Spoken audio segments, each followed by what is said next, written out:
Locked On Podcast Network and Odyssey present Locked On Sports Today.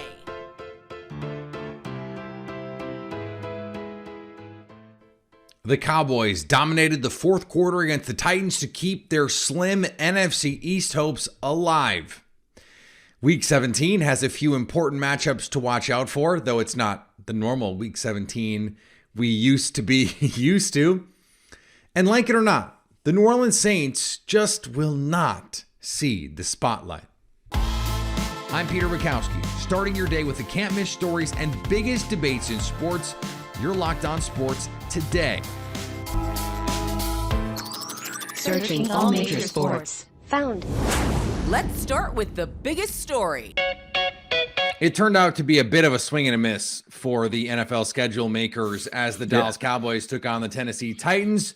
The Titans announcing shortly before the game that it would not be Malik Willis, who is, by the way, the backup already for the Titans. It would be third stringer Josh Dobbs. Also, the Cowboys dealing with injuries of their own, Tony Pollard.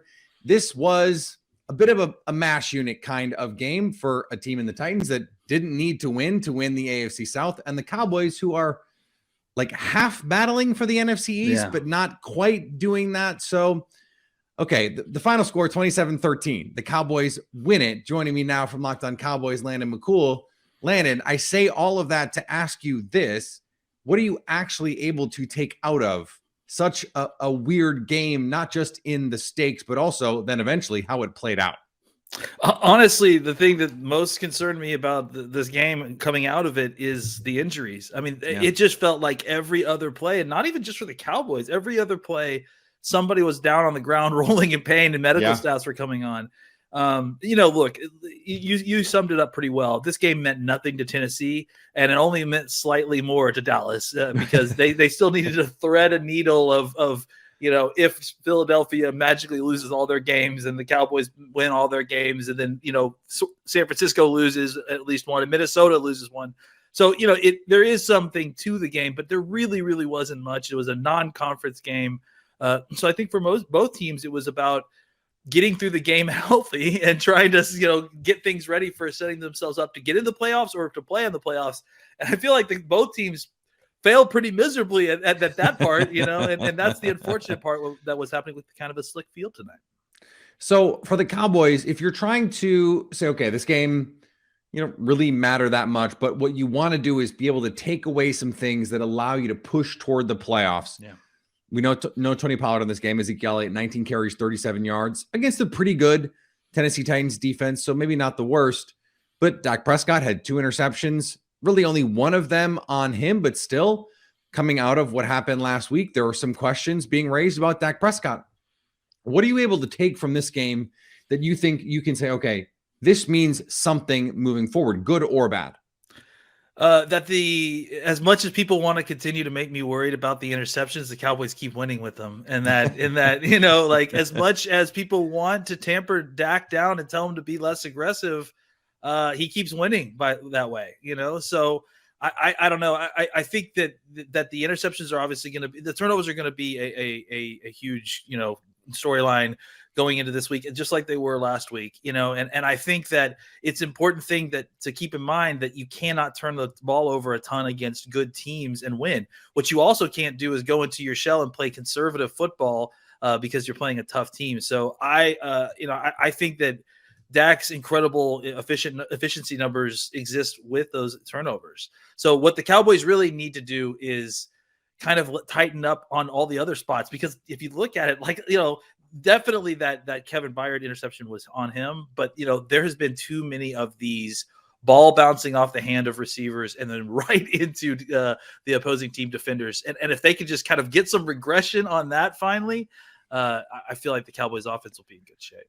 So, okay, the Cowboys, where in the NFC standing hierarchy, not just the standings, but in terms of the quality of the teams coming out of this week, now for them, just one more game to play. Where are they in the NFC standings, do you think, in terms of hierarchy of quality of team, not true standings?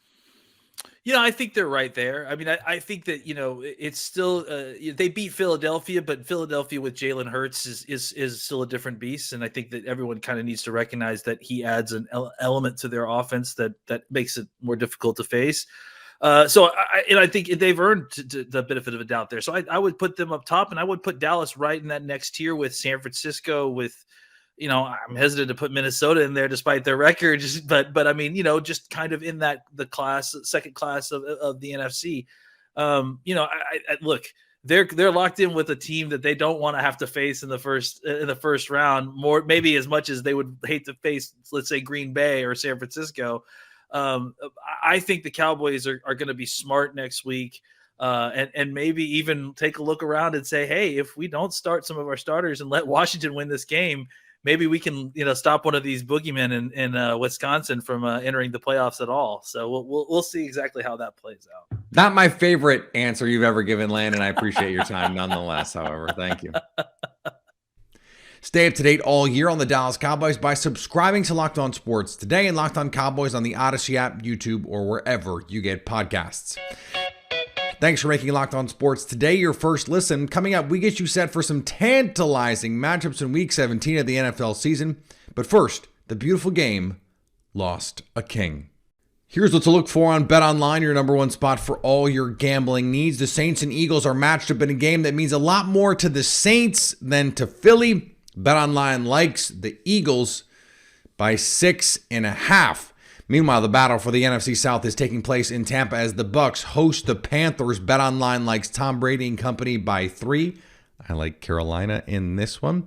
And the 49ers head to Vegas to face what remains of the Raiders. BetOnline has San Francisco as 9.5-point favorites on the road. Only thing that can trap the 49ers in this one is, well, a casino maybe. BetOnline where the game starts.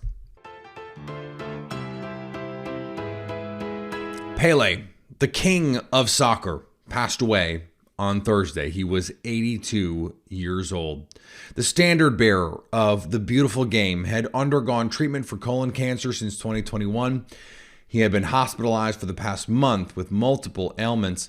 Sao Paulo's Albert Einstein Hospital, where Pele was undergoing treatment, said he died at 3:27 p.m. due to multiple organ failures resulting from the progression of colon cancer associated with his previous medical condition. Pele spent nearly 2 decades enchanting fans and dazzling opponents as the game's most prolific scorer with Brazilian club Santos and the Brazil national team. He won 3 World Cups for Brazil during his career. Detroit guard Killian Hayes and Orlando's Mo Wagner were each given multi-game suspensions for their role in a scuffle the other night in the NBA. 8 other Magic players were also given a 1-game ban for leaving the bench. Hayes, who struck Wagner in the back of the head, was given a 3-game suspension without pay. Wagner was banned 2 games, and the Pistons' Hamidou Diallo was suspended 1 game by NBA Executive Vice President Joe Dumars. For the Magic, Cole Anthony, RJ Hampton, Gary Harris, Kevon Harris, Admiral Schofield, Franz Wagner, Mo Bamba, and Wendell Carter Jr. were all suspended 1 game. The fallout from the game in Detroit on Wednesday night was so large that the suspensions of the Magic players will be staggered so they have enough available players to play their next game. The Celtics turned things around in the 4th and dropped the Clippers on Thursday. Boston Celtics got a little dicey there at the end, tried to run out the clock a little bit too early, but they come away with a huge win, 4th in a row, to end this homestand. I'm John Corrales from the Locked On Celtics podcast here at the TD Garden. And the story of this game, sure, 29 points apiece from Jason Tatum and Jaylen Brown, but big defensive efforts from Derek White, Marcus Smart, and big contributions. Marcus Smart was great at pushing the pace, running off of makes. They did a great job attacking the basket. This game changed in the 4th quarter when the Clippers went small and the Celtics just relentlessly attacked the basket and turned a 1-point deficit to start the 4th quarter into a 10-point lead. Now again, they did try to run out the clock a little too early. They got a little trying to not lose rather than win this game. But when it came down to it, they got stops on 2 key plays down the stretch Derek White got a block. Al Horford got a block. The Celtics got the free throws that they needed. This is a much-needed close to this homestand that started with those losses to Orlando and Indiana, and now to have wins over the Bucks, over Milwaukee, over Minnesota, now over the LA Clippers. Big wins over some quality teams before they head on the road now for 4, starting in Denver. The Grizzlies traveled north of the border and came out victorious over the Raptors. Wasn't that fun? That was fun, right? Basketball is fun, especially when you win. And the Memphis Grizzlies, it seems, had forgotten how to do that in recent days and games. That problem is now over after a victory over the Toronto Raptors. I'm Joe Mullinax of Locked On Grizzlies, and it came through a variety of contributors. Of course, John Morant looking extremely impressive, dishing out a ton of assists, career high franchise marks as an assist creator, but you need guys to finish those shots. And Ja had 2 and more to tango with him as he went on his passing journey in this game. It was fun to watch Dylan Brooks, who always seems to relish the opportunity to go play in Toronto, defending Pascal Siakam, finding ways to get his offense. It was good to see Desmond Bane get a little more comfortable out there game by game. And most importantly, it was good to see this team smile again. They found their smile north of the border against the Raptors. Hopefully it sticks around. And Alexander Ovechkin scored, but the Capitals lost in overtime to the Senators. For the first time this season, the Ottawa Senators have won a game when trailing after 2 periods. I'm Ross Levitan from Locked On Senators, breaking down a 4-3 OT win over the Washington Capitals, snapping the Caps' win streak at 6 and putting the Senators on a streak of their own. They've got points in 3 straight and now come back from the Christmas break, beating Boston and Washington both past extra time. Alex DeBrincat scored twice, the game-tying goal and the game winner. And now the Sens, after trailing after 2 periods, are now 1-13-2. For more, check out the postcast and stay tuned for tomorrow's Locked On Senators podcast. It's your team every day. The season has reached a crescendo for the Panthers. This week, they can make or break their surprise NFC South Championship campaign with a win in Tampa Bay over the Buccaneers. Locked On Panthers host Julian Council has their key to a big win.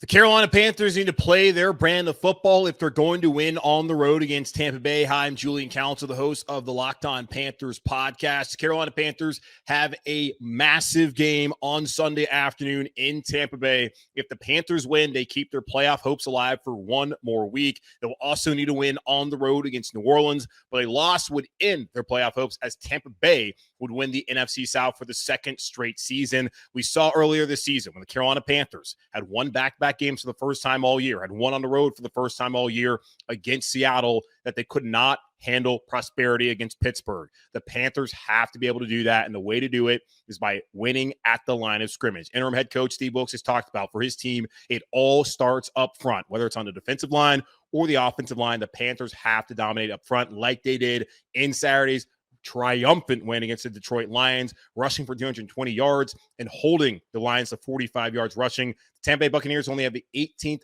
best rushing defense in the NFL. The Carolina Panthers should be able to feast. They already showed earlier this year that they can control this game with a 21-3 win earlier against the Bucs at Bank of America Stadium. So the Panthers need to play their brand of style, their brand of football if they want to be able to beat Tampa Bay. For more on your Carolina Panthers in this weekend's massive matchup, be sure to check out the Locked On Panthers podcast every Monday through Friday, free and available wherever you get your podcast, part of the Locked On Podcast Network, your team every day.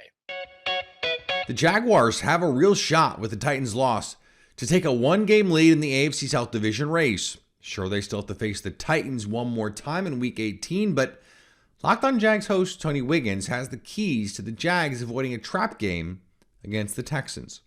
The Jaguars have to stay focused on the game at hand. I'm Tony Wiggins, the host of Locked On Jaguars. Here's the Jaguars' keys to victory against the Houston Texans. Remember that Houston beat them early in the season. They need to pay attention to what's in front of them and not what's ahead of them, and look forward too much to their showdown for the AFC South with the Tennessee Titans the following week. The Houston Texans have played hard all year, especially the last 3 games. I think if the Jaguars want to keep their momentum heading into that game against the Titans, they need to keep their momentum by beating the Houston Texans. Trevor Lawrence needs a turnover-free game. They need to convert third downs and get Houston off the field when they have the football. Make sure you check me out on Locked On Jaguars podcast, where it's your team every day. We thank you for making us your first listen. And the path to home field advantage seems pretty easy for the Chiefs. Just win out and hope the Bills trip up. Is that all? But both games come against sub-500 teams, and they're division games. Locked On Chiefs host Chris Clark has some thoughts on how KC can take care of business this week against the reeling Broncos. The Kansas City Chiefs' key to victory this week is very simple. It is do not turn the ball over. I am Chris Clark, host of Locked On Chiefs. There's a lot to talk about when it comes to this team, but the key for this team going forward, and it has been continued to be a key for the past several weeks, is they have continued to turn the ball over up until they played the Seattle Seahawks. At that point, they did not turn the ball over once. That is the first game in 10 games where they did not have a turnover. If they want to play against the Denver Broncos, they want to beat the Denver Broncos, it is very simple. Hold on to the ball. Do not turn the ball over. The last time these teams played, they had 3 turnovers. Mahomes had 3 picks against that Denver Bronco team.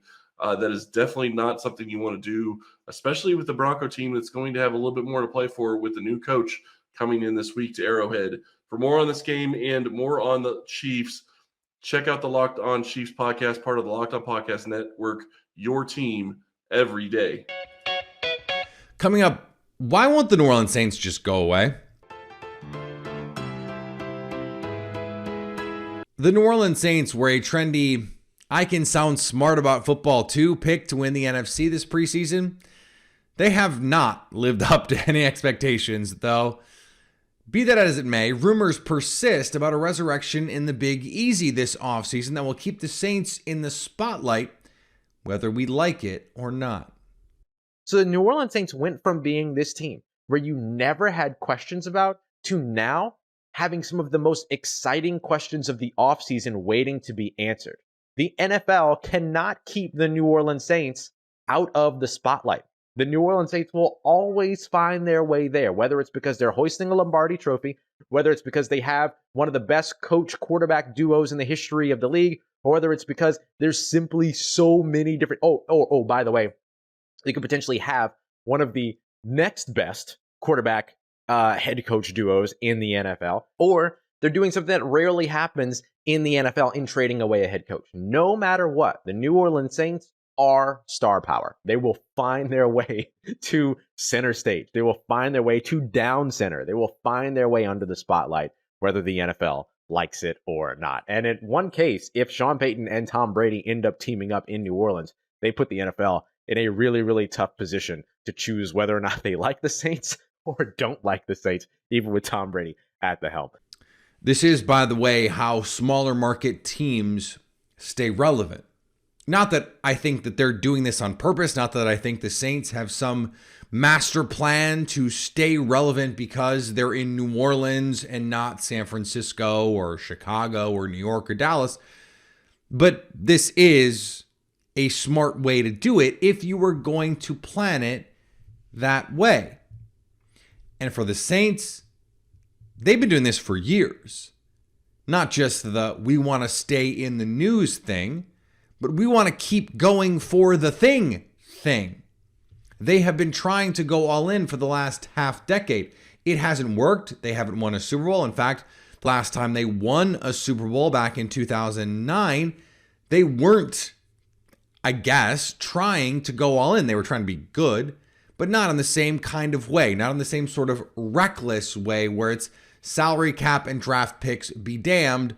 Let's just find a way to make the team better.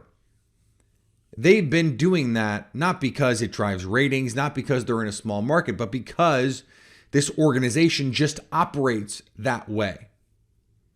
It also just happens to be the way that if you're a small market team, it makes sense for you to operate. And finally, Justin Jefferson has done some amazing things for the Minnesota Vikings this year. He's made some catches that top any highlight reel and has even lifted his quarterback's name into a few MVP conversations. Keyword, of course, being a few. Color Green Bay Packers cornerback Jair Alexander unimpressed. He said, He don't jump in no super suit and get dressed and jump outside, you know what I mean? I don't either sometimes. But, you know, like, he human is what I'm saying. So, like, it ain't, you know, we ain't putting too much onus on nobody. He's a really good receiver, but at the end of the day, I'm a really good corner. We got really good corners. We got really good, you know, linebackers. So, hey, D-line, you know, whatever it is. But, you know, you don't want to put too much focus on that one person because, like, you know, first game, that was a fluke. thanks for making Locked On Sports today your first listen. Now go find your favorite team's Locked On podcast and make them your second listen. Coming up on Monday, will we have some closure to the playoff picture? So at least until tomorrow, stay locked on sports today. Locked On Podcast Network and Odyssey present Locked On Sports Today. For more episodes of Locked On Sports Today, go to our video on demand. Click on Sports at the top of your screen. There, you'll find past episodes of Locked On Sports Today, plus other Locked On shows on demand.